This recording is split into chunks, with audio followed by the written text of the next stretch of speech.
Assalamualaikum warahmatullahi wabarakatuh.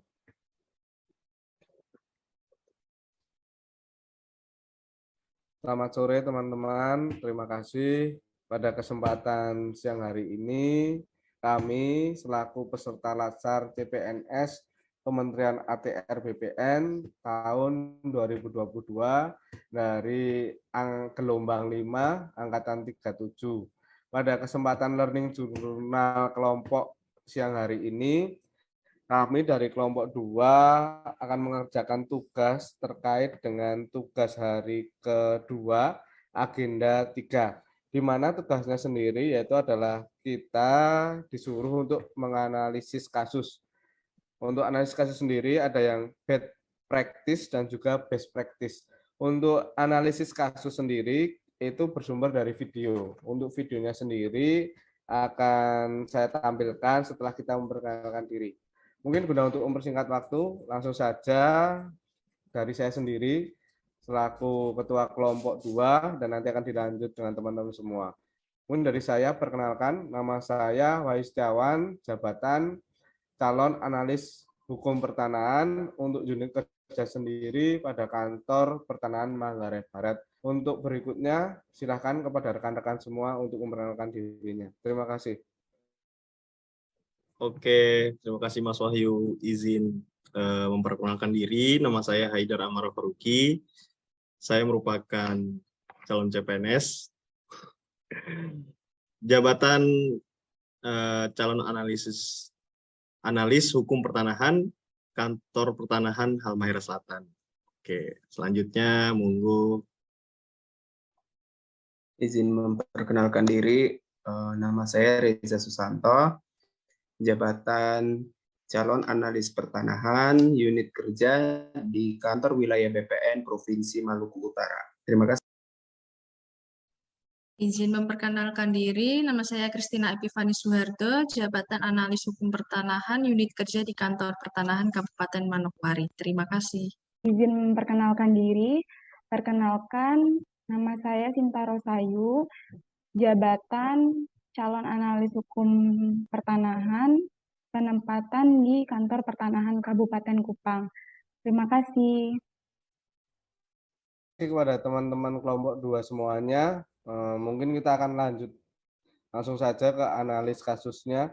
Untuk analis kasus yang pertama, saya akan mencoba menyajikan video terkait dengan perilaku bad practice.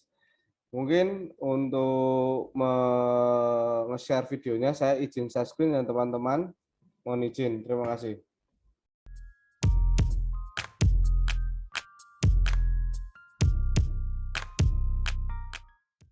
Polda Metro Jaya telah menetapkan Kepala Badan Pertahanan Nasional atau BPN Kota Palembang, Norman Subowo, sebagai tersangka kasus mafia tanah. Keterlibatan Norman terjadi saat dirinya masih ditempatkan di BPN Kabupaten Bekasi. Dikutip dari Tribun Sumsel, penangkapan terhadap Norman dilakukan pada Jumat 15 Juli dini hari. Menurut Kasih Penetapan Hak dan Pendaftaran BPN Palembang, Ferry Fadli, sebelum ditangkap Norman sempat izin untuk melakukan BAP di Polda Metro Jaya.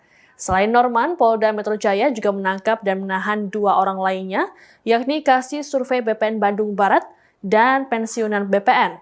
Dalam kasus ini, Norman berperan menerbitkan warkah atau dokumen pertanahan palsu. Norman dan 2 tersangka lainnya terlibat kasus mafia tanah di Kabupaten Bekasi periode 2016-2017. Peta bidang pada sertifikat yang dibuat Norman mencaplok tanah yang dimiliki secara sah oleh warga lain. Diketahui sebelum menjadi Kepala BPN Palembang, Norman pernah menjabat sebagai Kasih Survei Pengukuran dan Pemetaan BPN Surabaya tahun 2009.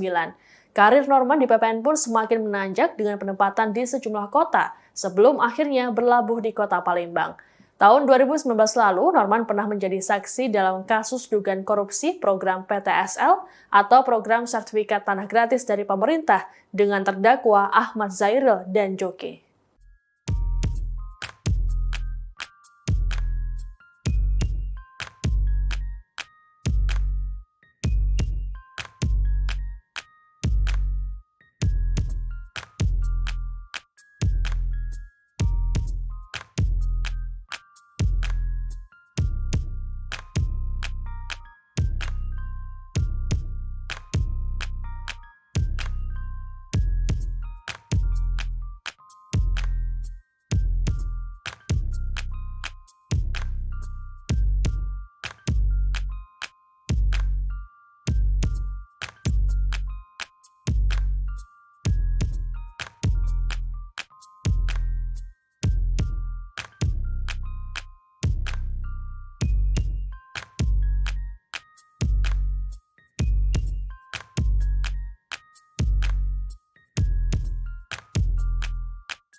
Oke, terima kasih teman-teman. Itu tadi video yang saya bisa coba bagikan kepada teman-teman semua yang terkait dengan best practice.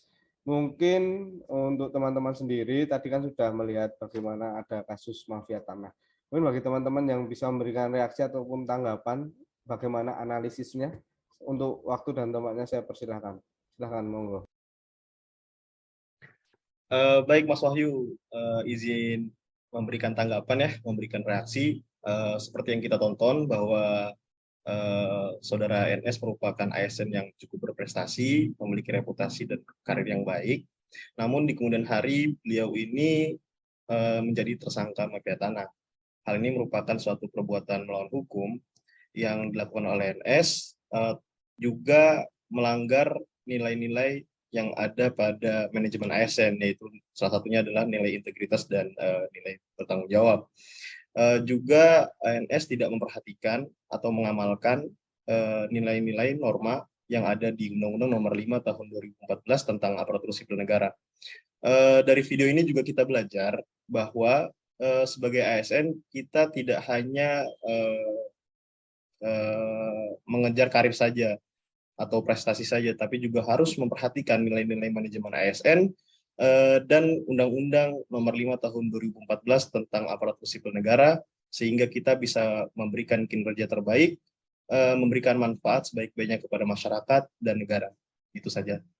Terima kasih Mas Wahyu. Selanjutnya mungkin yang lain.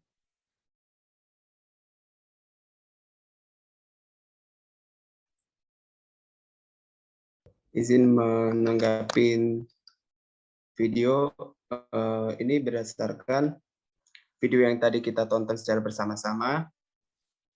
Tersangka NS ini berperan melakukan penerbitan warka atau dokumen pertanahan yang palsu. Menurut saya, apa yang dilakukan oleh tersangka NS sudah menyalahin mengenai mata pelatihan manajemen ASN, mengenai poin disiplin dan pangkat jabatan. Kalau dilihat dari poin disiplin, tersangka NS ketika menjadi seorang ASN, dia tidak melaksanakan tugasnya secara baik, tidak bertanggung jawab dalam melaksanakan tugasnya, bahkan apa yang dilakukan oleh tersangka NS merugikan masyarakat yang menjadi korban dari mafia tanah. Sedangkan untuk poin jabatan, tersangka sudah menyalahgunakan jabatan yang telah dia miliki. Seharusnya dia mampu menjaga amanah tugas yang dia miliki juga, seperti itu. Terima kasih. Oke, terima kasih Mas Reya atas analisisnya dan juga tambahan reaksinya. Tidak lupa kepada Mas Haidar, saya ucapkan juga terima kasih. Guna mempersingkat waktu, kita akan lanjut ke video yang kedua terkait dengan best practice. Mohon izin kepada teman-teman, saya share screen terkait video best practice. Izin.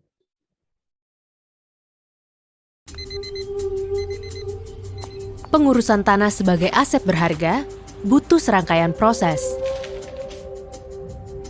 Namun, bukan berarti harus selalu rumit dan lama. Agar kepengurusan tanah semakin lancar, Kementerian ATR BPN memulai program pendaftaran tanah sistematis lengkap.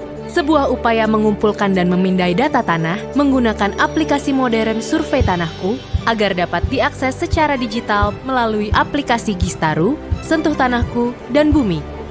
Kapanpun dan dimanapun. Lebih mudah, cepat, dan aman. Bersama-sama memperbaiki birokrasi, meningkatkan investasi, berkontribusi menggerakkan roda ekonomi melalui transformasi digital pertanahan dan tata ruang untuk mewujudkan layanan yang profesional, terpercaya, dan berkelas dunia di Kementerian ATR BPN. Terima kasih. Itu tadi video terkait best practice. Mungkin dari teman-teman ada yang bisa memberikan analisis kasusnya seperti apa, memberikan tanggapan reaksinya terkait video yang barusan kita tonton bersama-sama. Untuk waktu dan tempatnya saya persilahkan buat teman-teman yang memberikan masukan. Terima kasih atas waktunya Mas Wahyu. Izin menyampaikan dari video yang kita tonton tadi, Kementerian ATR BPN sudah menerapkan Smart ASN yaitu transformasi digital yang salah satunya diwujudkan melalui peluncuran aplikasi modern seperti Survei Tanahku, yang dapat diakses secara digital melalui aplikasi Gistaru, Sentuh Tanahku, dan Bumi, sehingga dalam penerapan transformasi digital ini dapat berdampak positif bagi masyarakat, di mana masyarakat sebelumnya masih mengurus berkas secara manual dengan datang ke kantor, namun sekarang dapat diurus secara digital. Hal tersebut merupakan bentuk keseriusan Kementerian ATR BPN dalam mewujudkan terciptanya Smart ASN. Demikian yang dapat saya sampaikan. Terima kasih. Izin menyampaikan tanggapannya dari video yang ditayangkan tadi.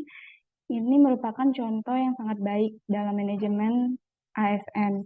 PPSDM di Kementerian ATR BPN ini menyediakan berbagai pelatihan, webinar untuk meningkatkan kompetensi ASN.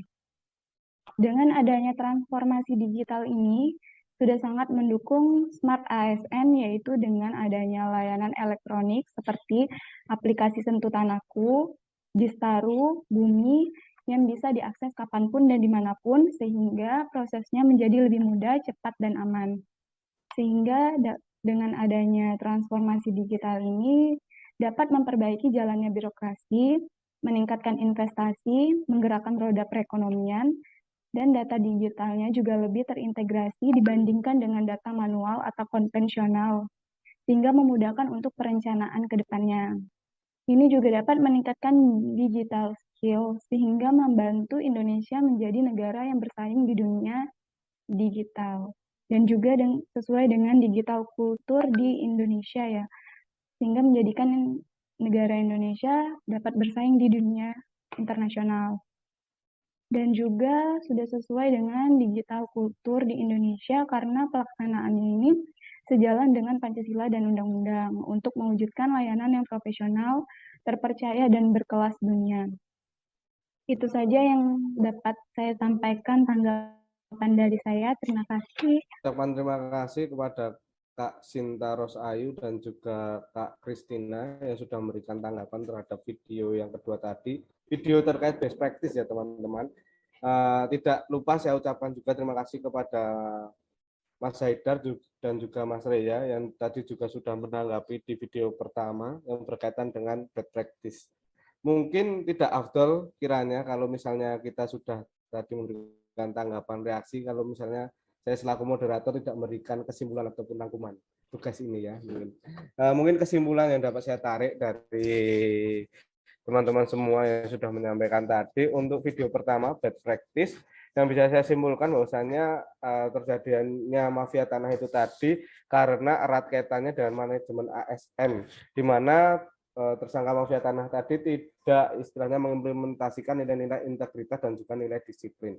Itu yang pertama. Untuk yang kedua, apa yang disampaikan rekan-rekan semua terkait video yang best practice tadi, itu semua bermuara pada yang namanya transformasi digital untuk kemajuan Indonesia ke depannya. Mungkin itu saja yang bisa saya simpulkan pada kesempatan learning jurnal kelompok siang sore hari ini, teman-teman semua.